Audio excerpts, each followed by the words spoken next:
Hello అండి, welcome to my channel. ఈరోజైతే సింపుల్గా ఈజీగా టమాటా బిర్యానీని అయితే చేసేసుకుందాము.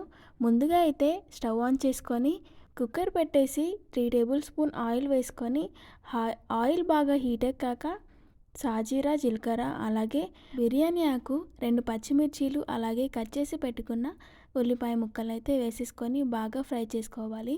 కొద్దిసేపు అవి ఫ్రై అయ్యాక క్యాప్సికమ్ ముక్కల్ని, అలాగే క్యారెట్ తురుమును అయితే వేస్తున్నాను.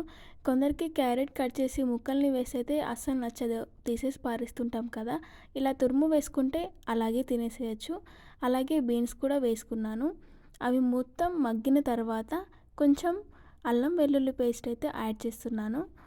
పచ్చివాసన పోయే వరకు మంచిగా ఫ్రై చేసుకోవాలి. తర్వాత సరిపడా పసుపు వేసుకొని బాగా కలుపుకోవాలి.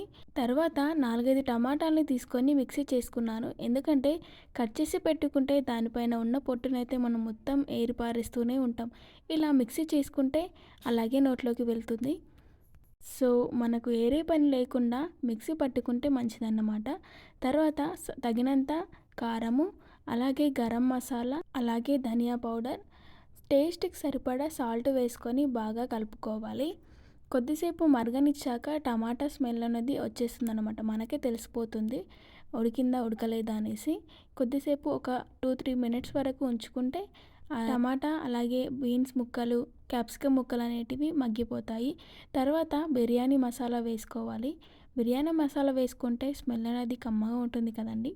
అలాగే కొద్దిసేపటికి నానబెట్టుకున్న బియ్యాన్ని అయితే వేసేస్తున్నాను. మంచిగా నానబెట్టుకుంటే పొడి పొడిగా అవుతుంది, అలాగే వేసేస్తే మాత్రం పలుకు పలుకుగా ఉంటుంది. తగినన్ని నీళ్లు పోసుకొని మూత పెట్టేసుకున్న తర్వాత 3 విజిల్స్ వచ్చే వరకు ఉంచుకోవాలి. మళ్ళీ మూత తీసి చూస్తే అబ్బా, గుమగుమలాడే టమాటా బిర్యానీ అయితే రెడీ అయిపోతుంది. నేనైతే కొత్తగా ఛానల్ పెట్టానండి, కొంచెం వాయిస్ ఓవర్ ఇవ్వడానికి తడబడుతున్నాను, ప్లీజ్ అర్థం చేసుకోండి. అలాగే సబ్స్క్రైబ్ కూడా చేసుకోండి, పక్కనే ఉన్న బెల్ ఐకాన్ని క్లిక్ చేయండి, వెంటనే మీకు నోటిఫికేషన్స్ వచ్చేస్తాయి. చిన్న లైక్ వేసుకోండి. Thank you.